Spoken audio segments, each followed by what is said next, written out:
A ver, ¿qué pasa cuando un Estado usa todo su poder no solo para desaparecer a una persona, sino para borrar cada rastro de su existencia?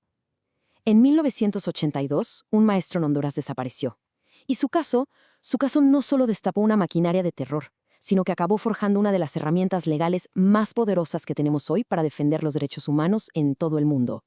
Todo arranca en un lugar y una fecha muy específicos. Choluteca, Honduras, el 22 de julio de 1982. Era una mañana de jueves que, para la mayoría, pintaba para ser un día como cualquier otro. Pero para un hombre y su familia, esa mañana no tuvo nada de ordinario. De hecho, se convirtió en el inicio de una pesadilla, y también en el comienzo de una búsqueda de justicia que terminaría, literalmente, cambiando la historia. La persona al centro de todo esto es Saúl Godínez Cruz. Y ojo, no era cualquier ciudadano, era profesor y un líder sindical muy activo.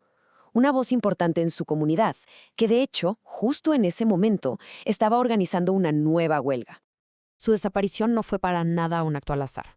A ver, imagines la escena. Sale de su casa para ir a trabajar y en el camino lo interceptan. Los detalles son de verdad escalofriantes. Un soldado, civiles, un coche sin placas. Su casa había estado bajo vigilancia. O sea, esto no es delincuencia común. Esto grita por todos lados que fue una operación planeada, ejecutada por agentes del Estado. Para la familia de Saúl Godínez, la desaparición fue solo el primer golpe. El segundo fue el tremendo muro de silencio y de obstrucción con el que se toparon al buscar ayuda en su propio país.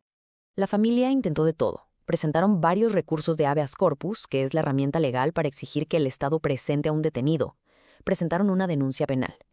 Pero vean el patrón en la respuesta del Estado. Rechazado, desestimado, sin procesar, puro silencio. O sea, cada puerta legal en Honduras se le cerró en la cara. Y esta es, digamos, la postura oficial y final del gobierno hondureño.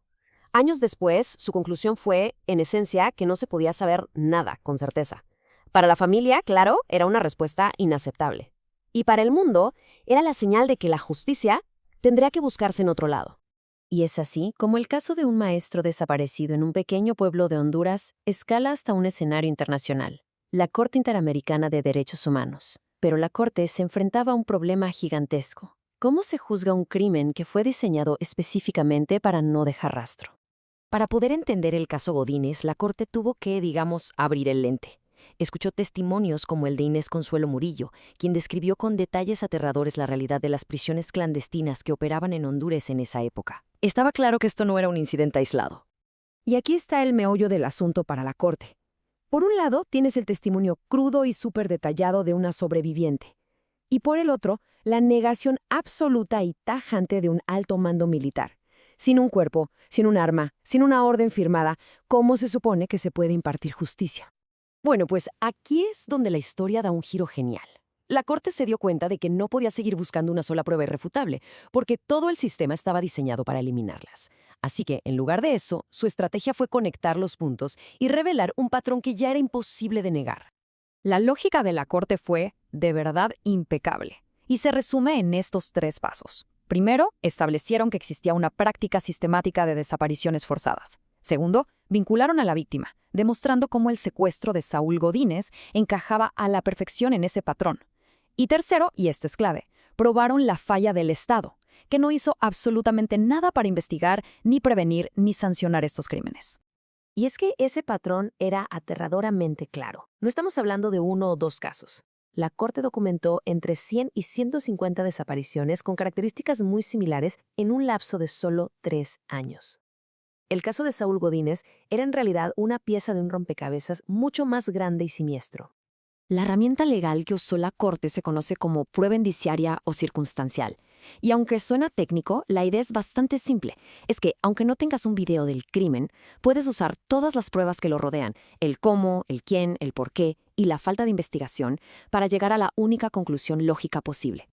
Y entonces, justo cuando el caso se estaba construyendo con todas estas piezas, llegó el testimonio que lo conectó todo.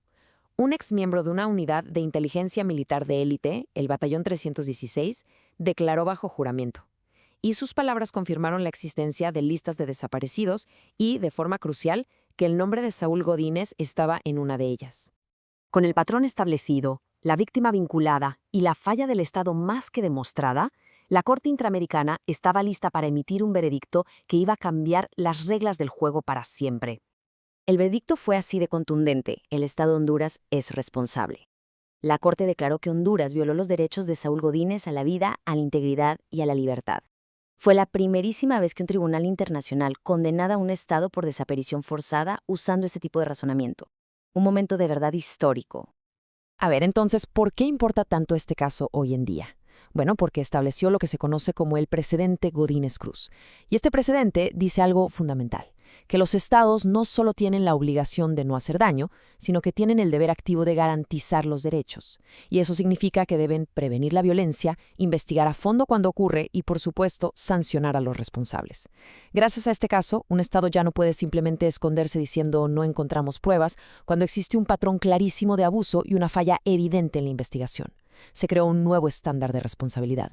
El caso de Saúl Godínez Cruz, aquel maestro que un día salió a trabajar y nunca regresó, nos deja con una pregunta fundamental que resuena hasta hoy.